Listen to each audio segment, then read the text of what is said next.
Okay, hey guys, I know it's been a while since I made a video. I don't know how many people were actually watching them back then, and maybe if I can get some more people now. Anyways, and I'm definitely gonna have to mess with the camera angles. So, hi. This will be a video for Shin Arashi martial arts. We're gonna be talking about um, what we call the Futsal position, or you might hear it dirty boxing or half clinch. Um, it's a technique, a methodology I used a bunch for a while. I was primarily using it with my students to teach them to defeat it. Um, so that's why, if you've studied with me the last couple of years, you know we spend a lot of time getting out of this hook behind the neck thing. So I'm gonna have to mess with camera angles, so bear with me.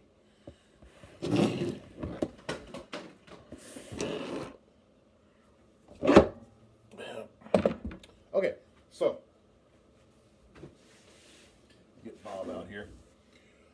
All right, what we're talking about is when you can latch on here. Okay, that would make you think, oh, geez, I'm tying up one of my hands. I can't block with it or punch with it. But what you're actually doing is you are pinning your elbow into their chest and hooking the back of their neck, pulling their head down. And then you can step away just a little bit. Can they still hit you with this hand? Yes, but it's going to be harder because this arm's kind of sort of in the way and they're off balance and they're tilted forward. Can they hit you with this hand? Yes, same problems. I have done this in sparring so much at varying levels, okay, with beginning students and advanced students. And something about getting pulled down like that, all people want to do is defend. They don't think enough about escaping or counter-striking. So, a couple important points. When you do this, you want to, of course, as always, line your center line, your attack line, up on their spine. So if you get here and you're still facing their spine, pretty much where it bends here, that's great. Okay? You don't want to be here where you're not facing him. You don't want to be here where you're facing past him. You're going directly into his core. All right. And at all times, you want to keep them off balance. So, the number one thing for that is holding the head down while doing something else with his other hand. Okay? The number two thing about that is to drag the guy around.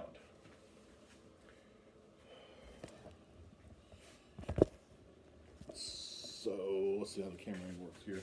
So, I've got a left lead. I'm in a box here. And let's say I've got the hook here. I'm going to pull this leg back. Okay? Pulling you off balance. Or, so I call this the inside turn. No, excuse me, outside turn. Okay, this is the outside pivot. Okay, because we're pulling away from him. Okay, this will be an inside turn. Either way, you're yanking him around off balance. You can make little micro steps. But the big thing is with that, you've got to be kept, you got to keep elbow planted in his chest and head down, okay? You're going to automatically want to tense this bicep, but pull with your lat. You'll feel a little, okay, my front delts are sore from yesterday, so I can feel it there, so that's obviously working. This is tense, this is static. But I'm feeling it in my lats. I'm going to use my lats to pull, and I'm going to use my hips to turn. And remember, it's those big compass steps. It looks like Aikido's Tenkan. It's never going to be a short step. It's going to be a big turn, big turn. Okay, the second way to keep them there, okay, is to switch. There's several switches. There's side to side. Let's back up. We can switch first from half clinch to full clinch. So the problem with full clinch is now all I got is his knees. All right, and unless he's really damaged, and you've got all the pull down and good hip flexibility, you don't want to pull him all the way down for a knee there. If he's really damaged, you're trying to finish, okay. But knees can be grabbed. Knees, we'll talk about that in a minute. But this is another secure position. But what we're really trying to do here is transition from it. Say he's fighting this arm, he's about to get this arm free. Now he's got to come over here and fight this arm. Notice I'm still sunk into his chest. I've still got this bend here, holding the back of his neck. Some of the Thai stylists will tell you to grab the top of the head. That does not work that well for me. I think the reason this is advocated for is it grabs with gloves better. I don't know. But empty hand, this works better for me. Also, putting this elbow in his chest keeps him from sliding forward on you. Okay? So, first pass is half to full, and then you can go from full to the other half. Okay? And then there's fast pass. You look like you're coming for an uppercut here. Okay? Right in there. Okay? That's two. The third one, it's going to be really hard to show without arms, but I'm going to do my best. From pulling him down, I'm going to take this hand and get a side and get this under the arm. Okay. We'll talk about what you can hit with from there and what it's good for. But now, basic strikes for that. There's 4 angles of strikes from here, and they can be done elbow, closed fist, or open hand. Okay? So the simplest one is the horizontal. Round elbow, all day, easy. You can round it or you can iron bar it. Okay? Hook. Okay? Inward slap. It could be hammer fist, it could be knife hand, any of that. All valid. Okay? Any of this round. The next is upwards. Can be upwards elbow. You end up coming off the body a little bit unless they're really sunk down. Uppercut. Tonk sow. Okay? And depending on where they're angled, that upwards movement can be a vertical punch or a side palm or a palm heel, whatever. Okay? Now, the in-between is this diagonal. And when you end up doing this, it's kind of hard to tell. Some of the diagonals sometimes feel more like an up or a round, depending on where he's at, where you're at. But, same thing. Boom, boom, boom. Okay? So that's going 6 to 12, 3 to 9, or 7.5 to 11, 10:30, whatever. South to north, east to west, or southeast to northwest. All right, and then the other one, usually if they're, the reason you throw the different angles is where they're covering. All right, so he's covering here pretty good. Well, I can still do the oblique elbow, okay, short overhand, or any kind of long fist stuff. All right. Now, when you're here, this is not your only target. Don't become a headhunter. You can still reverse punch to the body. Okay? Palm heel here. If he thinks he's going to start throwing knees back at you, lower lying palm on the hip. Okay? And that opens up shoulder. Okay? That shoulder's never going to have a lot of power, but it's a shoulder straight in the face. So, now, knees. Again, you could pull him all the way down if he's already damaged, and that's usually better with the double clinch, the pull-em, plum, and Muay Thai. But better for knees are short forward knees.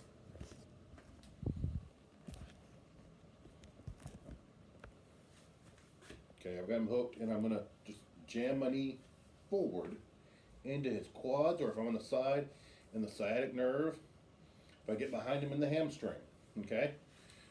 Not so much the body, because that's easy to grab a hold of. If his hands are up, you know, if they're both defended high, then fine. Groin shots, okay, sure. But the easiest, simplest, probably the most effective is that shot to the leg. Because when you hit this muscle in the leg, it's going to weaken it, and they're going to drop their weight more, and then you've got better control on the clinch.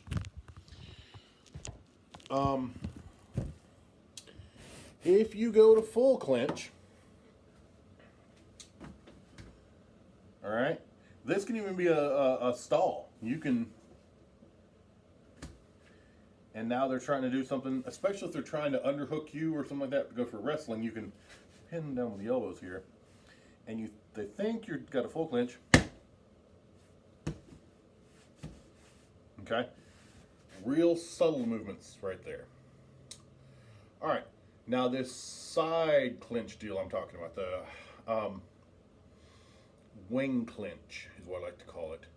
You're almost creating a Gyakyu Udegatame feel to it, like Kimura hammerlock feel to it, while pulling down the head.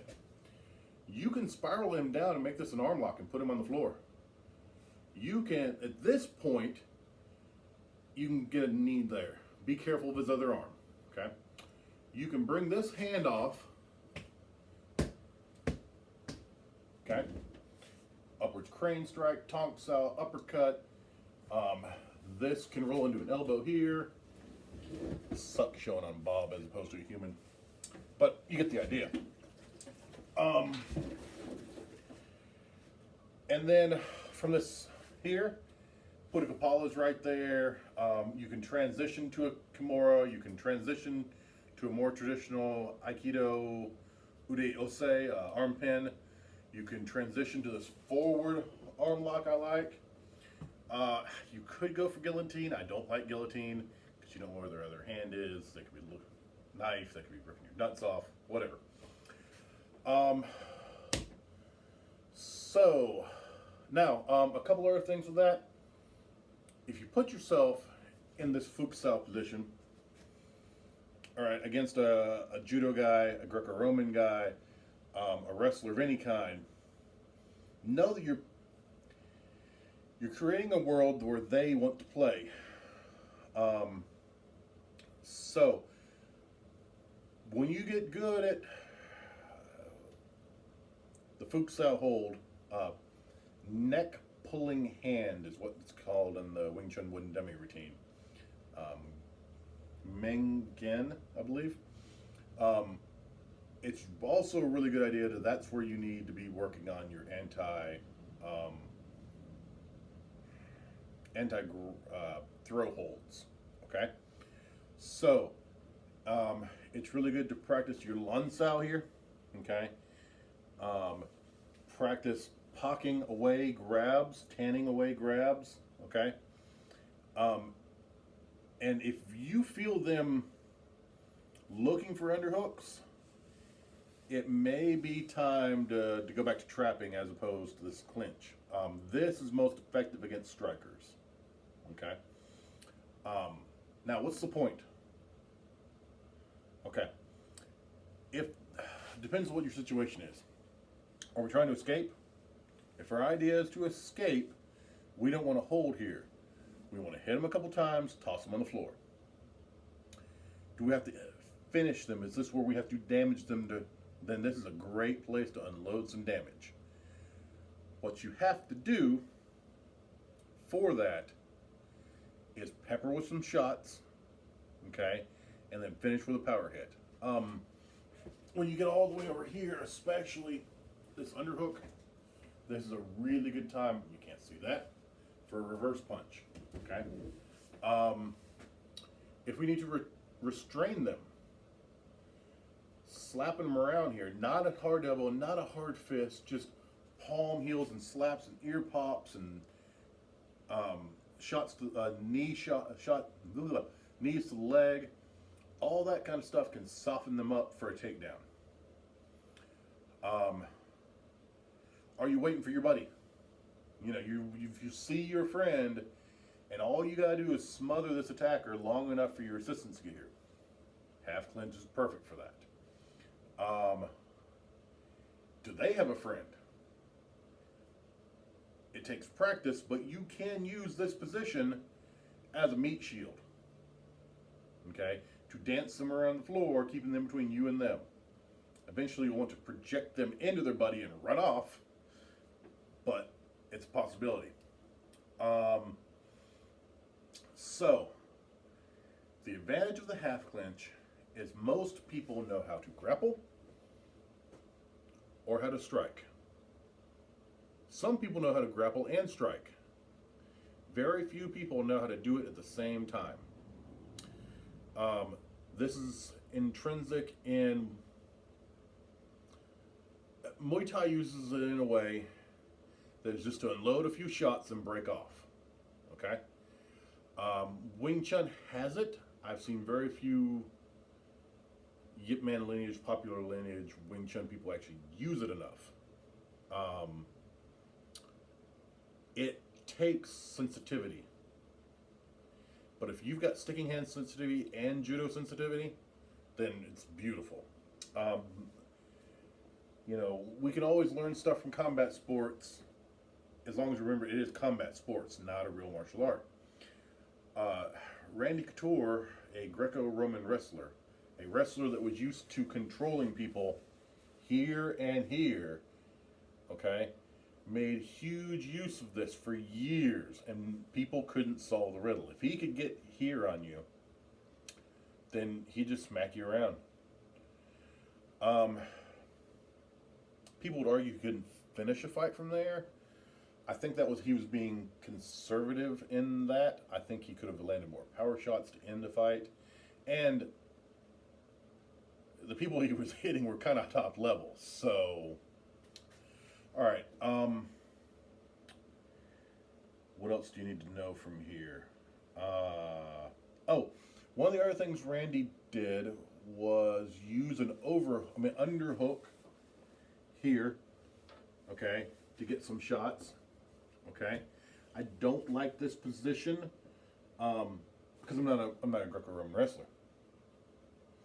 He may have used body lock. Can you guys see? Okay, to set some stuff up. As a former judo guy, I would use some gi pull to set things up. As a Wing Chun guy, I would use circular strikes, inwards knife hand. Boom. Okay. Karate ridge hand. Okay. You could casting punch for this.